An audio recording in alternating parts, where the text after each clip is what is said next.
And now it's time for today's guest. Zach Friedman is the founder and chief executive officer of Make Lemonade, a leading personal finance company that empowers you to live a better financial life. In his groundbreaking new book, The Lemonade Life, he uncovers the secrets to living an extraordinary life, starting with 5 simple changes that can be made by anyone. Here to tell us more is Zach Friedman.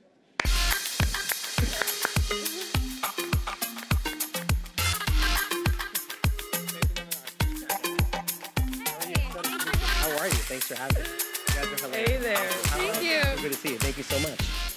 How's everybody? All right, so thank you so much for being here. Thank you for having me. Great to be here. Before we get started about the book, we heard that you have an incredible backstory, so would you share that with us?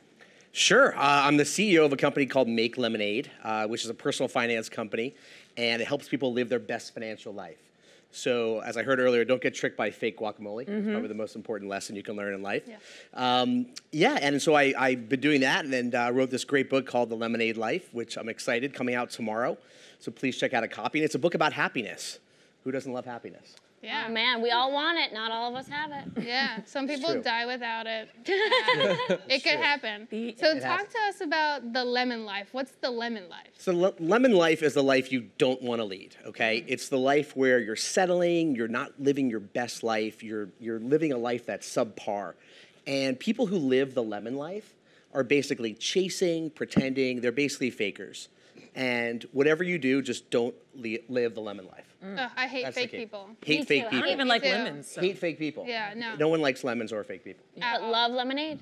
Yeah. Love lemonade. And Lemonade that is gets so good. us to what is the lemonade life? So, yes. So the lemonade life, as you can imagine just by the title, sounds like you're drinking lemonade on a beach, relaxing. But lemonade life is leading your life with purpose and possibility. And it's living it on your own terms. So it's you really set the course for your destiny, and you're in full control. And purpose is your underlying reason why you do what you do. It's your life mission. And possibility is infinite opportunity. So when you have your life mission, the why you get up every morning, with endless possibility, you live the lemonade life. I love that. I usually tell people that we live in a world with limitless possibilities. Absolutely. And then they laugh in my face and they're like, "Shut up, peasant." Yeah. And I'm like, So now "Okay, laugh in your face. You are absolutely right. Thank you. So okay, Sounds like you have great friends, by the way. yeah, I'm surrounded by very bad people. Yeah, I'm exactly. sorry. Everywhere. I'm No, sorry I'm about that, just Shannon. I didn't mean to call you a cousin. Obviously, I'm living the lemon life right now. So tell me, Seems like it. how do I get out of this hell and go to the lemonade life? Give me those pointers. Yes, absolutely. So in my book, I talk about 5 switches. They're just like light switches. And these are the behaviors, the habits that all great leaders have. So you can memorize them with a quick acronym, which is PRISM, P-R-I-S-M. Perspective, risk, independence, self-awareness, and motion. And if you can do those 5 things, and I go into detail in my book, The Lemonade Life, you can move from the lemon life to the lemonade life. And eat real guacamole. Prison. Yeah. Prism. You mentioned some leaders, and I know you've had some leaders and entrepreneurs use this method. So who are some of those people, or what impact has it had on their life? Yeah, so I had a great opportunity to have lunch with Warren Buffett. Had the opportunity to go out to Omaha and spend some time with him and kind of listen to his wisdom. And one of the things that I learned was that, when you think about what drives success, we think about hard work and skill and talent. And when I started listening to Warren Buffett, what I heard is that, really it's about understanding yourself and having internal happiness. And that really drives a successful life. People think they should be successful, and that leads to happiness. So we work for 30 years, we're 65 years old, we retire, finally we can spend time with our family, do the things we like, rest on the beach. But it's really the other way around. And we really need to start thinking about how we can get happier today and not really put it off for 30 to 35 years. So, so many leaders are starting to think about that differently. And how can we have more happiness today in our companies, in our lives, finding better friends, things like that. Doing what you love to. Warren Buffett truly loves what he does, and I think He does. that's why He he's been so absolutely loves. successful. You're exactly right. Yeah. He lives in Omaha, Nebraska. He didn't choose to build his investment empire in New York. He lives in the same house since 1958. He eats cheeseburgers and steaks Diet every Coke. day, and Yeah. Diet Coke and root beer floats. So I'd say he's living a pretty good lemonade life. Yeah, he is. And you also mentioned something called the chasm of Kant in your book. What is that all about? So the chasm of Kant is where lemon lifers live. Okay, the chasm of Kant is everyone in your life who has told you no. Anyone who didn't believe in you, anyone who said, you can never move across the country, you can't go to that school, you'll never get that job. And so many people get stuck living in this chasm of Kant. And they listen to these people. And when you listen to people who are constantly putting you down, you're never going to elevate, you're never going to find your destiny because you're kind of stuck in this chasm, in this black hole. And so the whole book is really, how do you escape that and move from the lemon life to the lemonade life, where you can lead your life with purpose and possibility? Yeah. And what are some of the best ways for people to set goals and hold themselves accountable? Yeah, so in the book, I talk about a great methodology, another acronym, which is SNAP, S-N-A-P. So anytime you set goals, they need to be specific, non-negotiable, actionable, and have purpose. And so if you can do those 4 things, and I tell you how to do it in the book, you'll be able to set goals and crush them a lot more easily because you'll be disciplined. And I think that's probably the best way that you can approach it. Yeah, that makes sense. And you said in the book that supposedly you failed 5,126 times before becoming a billionaire. So tell us what we can learn from failure.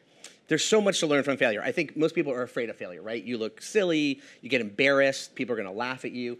But some of the greatest leaders in society, some of the greatest actors, celebrities, sports heroes, all of them have failed. And I talk about them in the book. Everyone from Sylvester Stallone to Tyler Perry, Dolly Parton, Jim Carrey, and great entrepreneurs as well. And so the thing that you learn from failure is you get outside your comfort zone, right?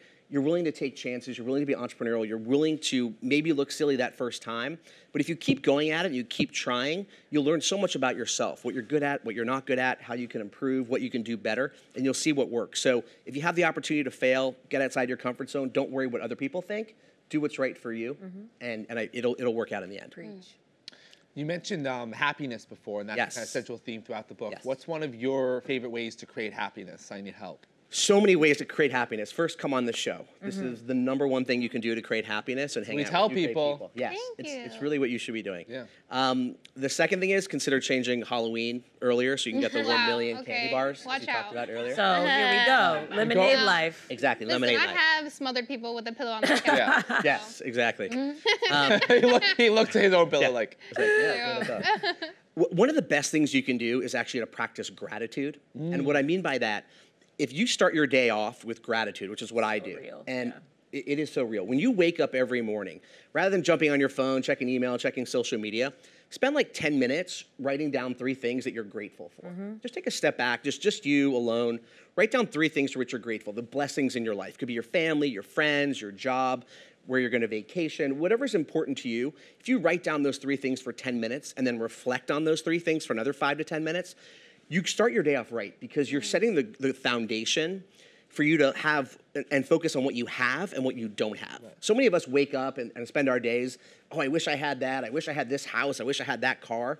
Don't worry about those things. Focus on what you do have and then use that as a foundation to expand and grow and capture greatness. Yeah. Gratitude journals, I think, have a profound effect. When They you do, actually absolutely. use one consistently. Good. That's yeah, awesome. It's amazing. a psychic Awesome. told me that. Psychic was right. When he was with Serena Pendragon, she told me to be more grateful. There you go. Why did you write The Lemonade Life? Did you watch Beyonce's Lemonade? Was like, I agree, That's girl? exactly why I wrote The Lemonade Yes. Life. Yeah. Thank you for pointing that out. Thank Yeah. you to Beyonce. We're going to report you now. Thank you. Thank you. No, I think she would be very, she would approve of this, I think. if Yes, She would agree. She would approve of this. I wrote The Lemonade Life really to inspire people and to motivate people to have a shot at greatness. You know, I really believe fundamentally that everyone has a shot at greatness. It doesn't matter who you are, where you're from, where you went to school, how much money you have, where you work, what you do for a living. Everyone has a shot at greatness. And I really wanted to offer people the skills, the practical advice, the actionable tips for everyone to get on their path to greatness, no matter where they are in their life. And so it's really an uplifting, positive book about happiness, success, and most importantly, greatness.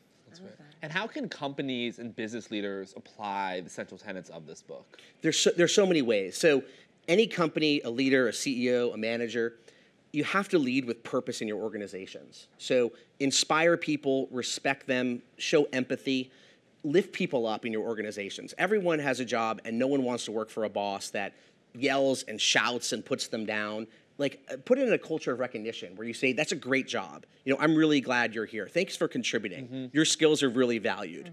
And so many times we never hear that, right? We get our annual review and, you know, hey, some good things, some bad things. I think people need to empower people a lot more because people at the end of the day, they want to feel loved, they want to feel happy, they want to feel included. I think if we can do that more in our organizations, we're going to have much better happiness at work. And then I also think that, you know, companies need to be at the forefront. more technology, more innovation, more disruption. You don't have to be a tech company to do that, whether you're a small business owner or you're a large company. The more you can be innovative and create and disrupt, you're also going to create an amazing opportunity for yourself professionally. That's so exciting. Well, Zach, thank you so much for joining us. Thank you so much. Thank you. The Lemonade Life is available starting tomorrow, August 6th, and that can be found wherever books are sold.